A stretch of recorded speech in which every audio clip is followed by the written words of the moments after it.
Hello everybody, and welcome to another reaction video. And today we're going to be revisiting Ne Obliviscaris. Last time I listened to Ne Obliviscaris, I listened to a track called Intolerance, which I did quite enjoy. But there were certain elements of it, or I should say a certain element of it that didn't quite sit right. Wow, with me. And that was the clean vocals. To me personally, they just didn't seem to fit into the song very well. You know, all of the rest of the vocals and music sort of fitted into a specific rhythm, but the clean vocals didn't, for me, seem to fit into that rhythm properly. But by no means did I think it was a bad song. It was a really good song, brilliantly executed musically, vocally, lyrically. It was good. It was just those clean vocals I didn't quite like. And after that video, I had a few people comment that they didn't quite agree with me about the clean vocals. But you know, that's fine. You know, because all this video is, it's my personal opinion. You know, I'm not forcing my opinion on anybody else. I'm not saying this is how you must feel about it. And most of the people who suggested that I should listen to and Plague Flowers the Kaleidoscope as possibly one of the best showcases of their musical ability, vocal prowess, and such like that. So that's what we have. And it was even specifically stated I should check out the live version.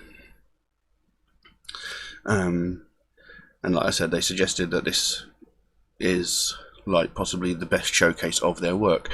And so when I was looking up the song, I found out that this song has actually been put into the curriculum of an Australian music course. I can't remember exactly where it is. I think it's like a college or a university. You know, this has been put in a curriculum alongside the likes of Bach and Beethoven and stuff like that, because the person who created said curriculum thought that the composition and use of music and such like in this song was so good that it should be examined, studied, and taught. So you know, that's quite a thing to achieve. So I'll be very interested to see how this goes. Excuse me. Like I said, I don't remember if I said, but it was suggested to me that I check out the live version of the song. So that's what we've got. So I'll put a link to the original video in the description below. And we'll get straight onto it. So it's And Plague Flowers the Kaleidoscope by Ne Obliviscaris.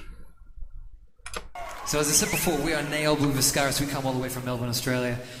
We have been wanting to come here to the US for so long, and it's just absolutely amazing to have so many of you here early to see us. So thank you guys so much. We really, really appreciate it. We have one more song for you guys tonight, but before we get into that, over in that back corner over there is our merch desk, and about 5 minutes after this show we're going to be hanging out over there, so shameless please plug. come have a drink with us, say hello, and we will do our best to come back and see you guys again as soon as we can.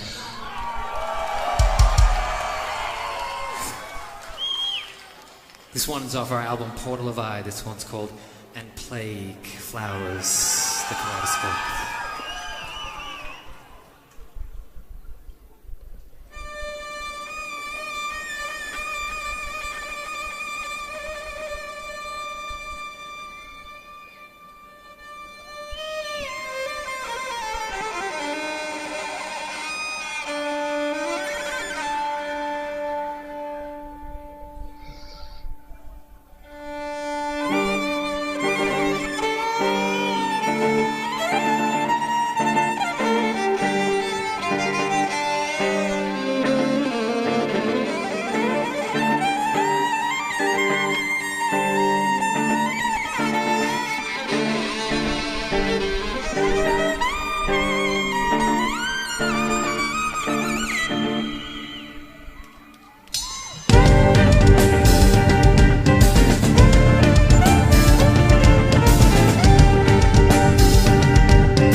very, very interesting.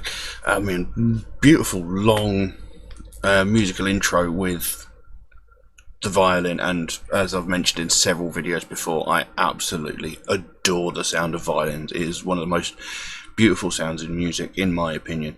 And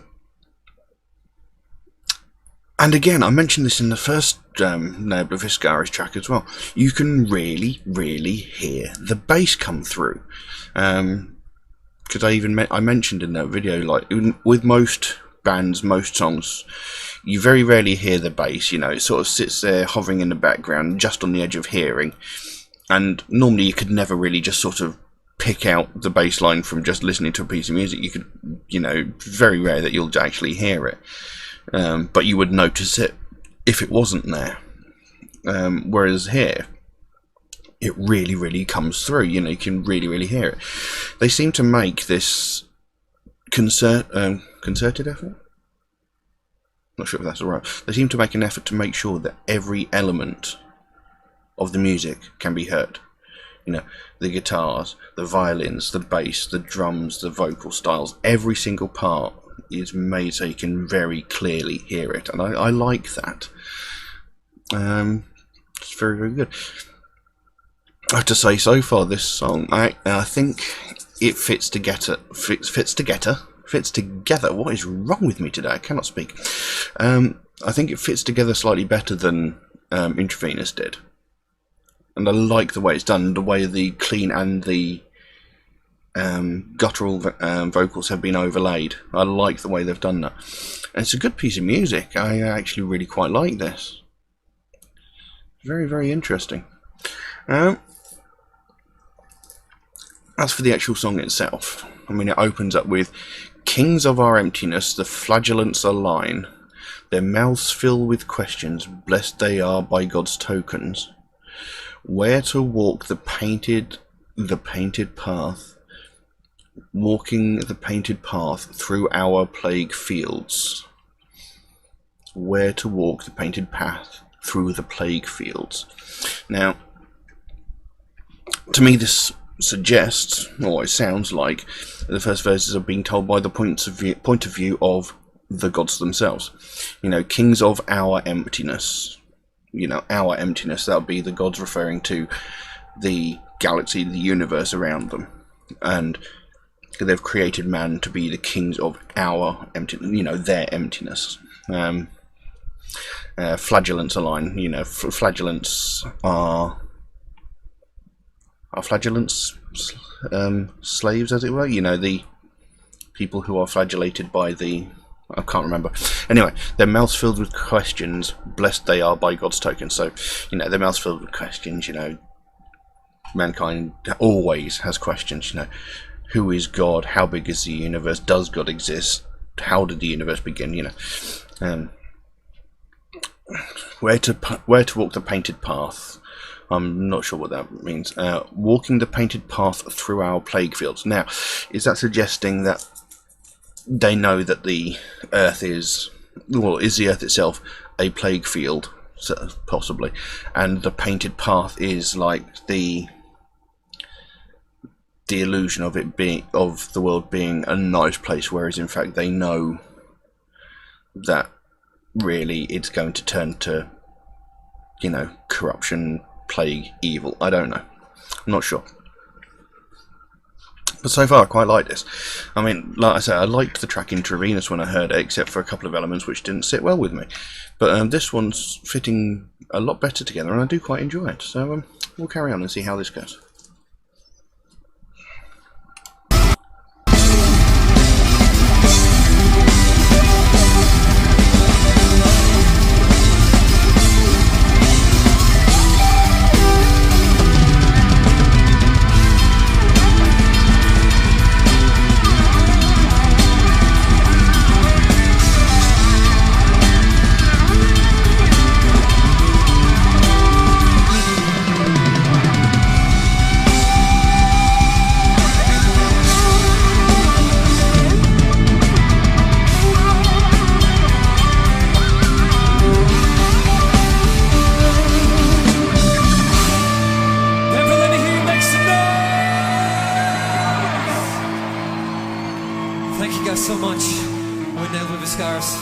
see you guys next time.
As I was saying before,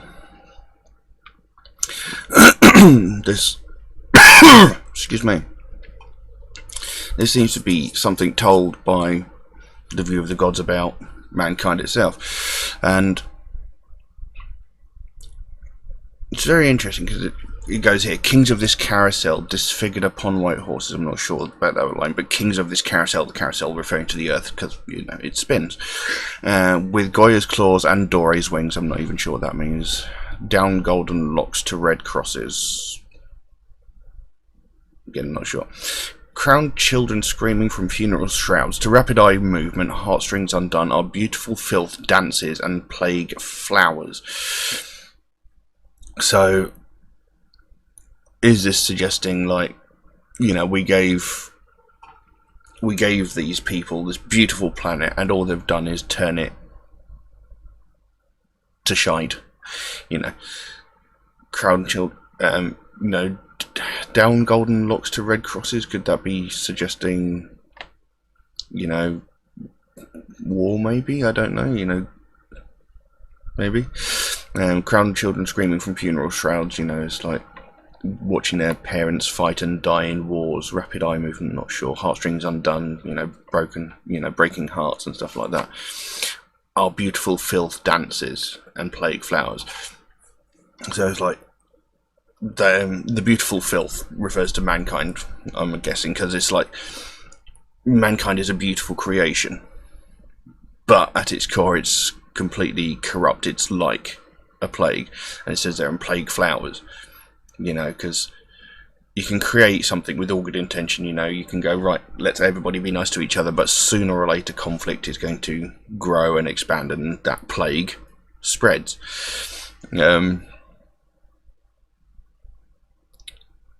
It's very interesting, and I do like the piece of music as well. My headphones are really playing up today for some reason. The Bluetooth connection keeps stuttering in and out, which is quite annoying. Anyway, well, let's carry on.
Thank you guys so much.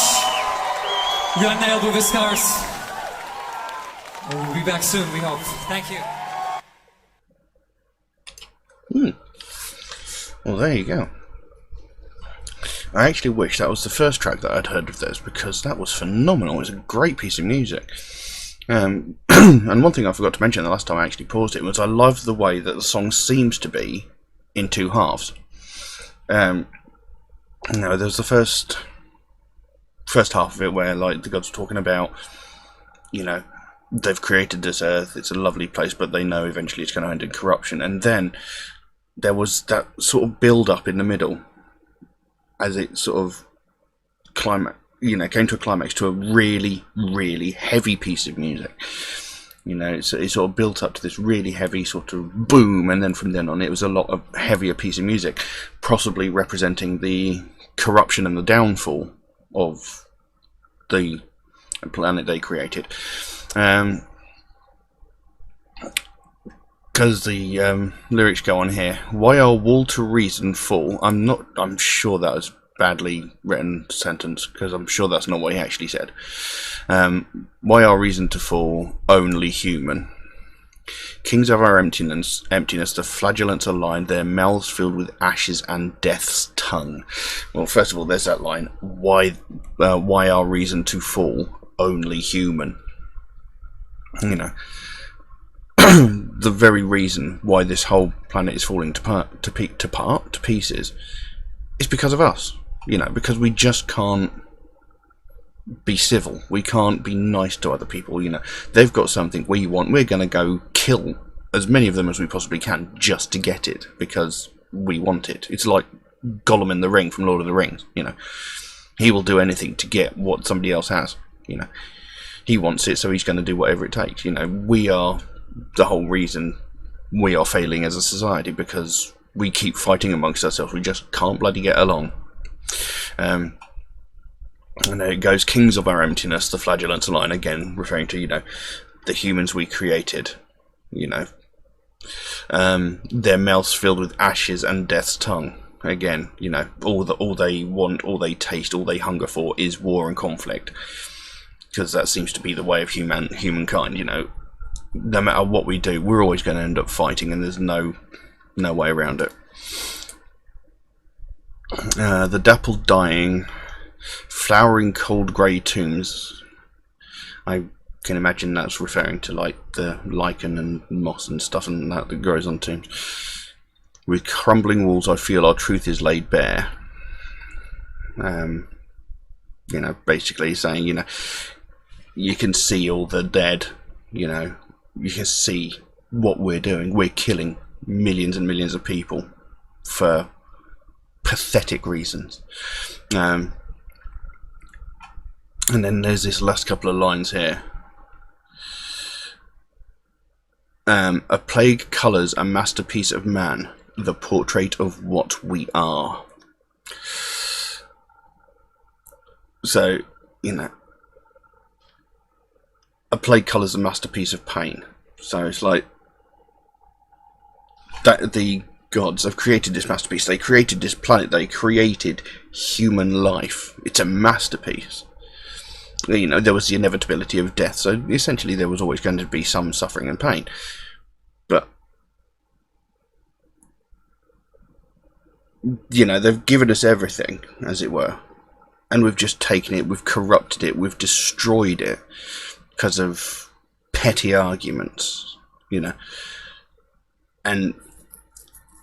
it's basically a plague has coloured, it's tainted the masterpiece of what was created, and it says there, a portrait or the portrait of what we are. So it shows, we are inherently corrupt, we are inherently evil, we are inherently a plague on this planet. This planet could get on plenty fine without us on it. If we weren't on this planet, the ozone layer might not be depleting, the planet wouldn't be going through global warming, ice caps wouldn't be melting, the planet would be surviving quite perfectly fine on its own if we hadn't arrived. So we are a plague on this planet. It's an interesting song, and it's interesting meaning in the song as well. The fact that, you know, we as the human race are essentially a plague on the planet, and, you know, if there is an almighty God, which, you know, has yet to be proven, and I'm still waiting for evidence. Let's not get into that, shall we? You know, if there is a almighty presence that has created this existence, you know, are they looking down on us going, you know, I gave them everything and they've gone and destroyed it, what the bloody hell is going on? Or are they going, this is what I've created, my God, I am a monster, you know, I gave these people everything, I also gave them the will to destroy, corrupt, kill, murder and whatnot. You know, the gods looking at themselves and realizing that they are truly monsters. You know, they thought they were great, they thought they were clever, they thought they were all powerful, all knowing, you know, they could do no wrong because they created this fantastic society, but now they're looking at themselves going, oh, that's what I made, Jesus, what's wrong with me? You know, I could be hideously wrong, but it was a good piece of music. I really enjoyed it, and I do kind of wish that was the first experience I had with the band. But no, I like that. I do have at least another 1 or 2 Obliviscaris tracks to listen to as well, so I'll look forward to those. Anyway, I'll leave that as it is, because this video is actually going on a lot longer than any other video I've done so far. Anyway, so if anybody would like to suggest a track for me to check out, then please do so by all means. Drop a comment in the comments section below, or you can drop me a message on my Facebook or on my Instagram. The links for those are in the description below as well. I'd also like to say that Metalhead Reacts is a proud supporter of the Sophie Lancaster Foundation. They are a charity based in England that are trying to put a stop to hate crimes. Whether you're of an alternative musical lifestyle like myself, or if you're of a different gender identity, sexual preference, religion, what have you, anything like that, you know, nobody should be made to feel threatened just because they have a different lifestyle. You know, if you want to listen to heavy music, you listen to heavy music. You shouldn't have to be bullied, picked on or threatened just because your taste in music is different to the societal norm. You know, if everybody was exactly the same on this world, it would be the most boring place in the world. Or, well, yeah, that makes sense. Doesn't make sense, but you know what I mean. You know, the world would be a boring place if everybody liked exactly the same stuff. There would be nothing new, nothing interesting. You know, there would be no variations in music. It would all be the same bland beige. You know, nothing would be exciting. So, yeah, they're a charity that's very close to my heart because I myself have been a victim to this sort of hate crime, you know, just because I've got long hair, because I've got a beard, because I listen to heavy music, you know, I've been beaten up, I've been threatened, you know, all this, that and the other. I have many friends that have been, you know, set upon because of their choices in life, you know, and I'm sure there are some people watching that might have suffered the same as well. So they're trying to put an end to that, and I just want to do my part to help the charity get better standing and help them stamp out prejudice, hatred and intolerance everywhere. So if you'd like to know more about the Sophie Lancaster Foundation, there is a link in the description down below, and yeah, if you feel compelled to help them, then please do so by all means. They aren't actually asking me to do this or anything like that. It's just a charity that's very important to me, and I want to help as best I can to put an end to it all. But we'll leave all of that as it is. Thank you all very, very much for watching, and I'll see you again soon. Bye bye.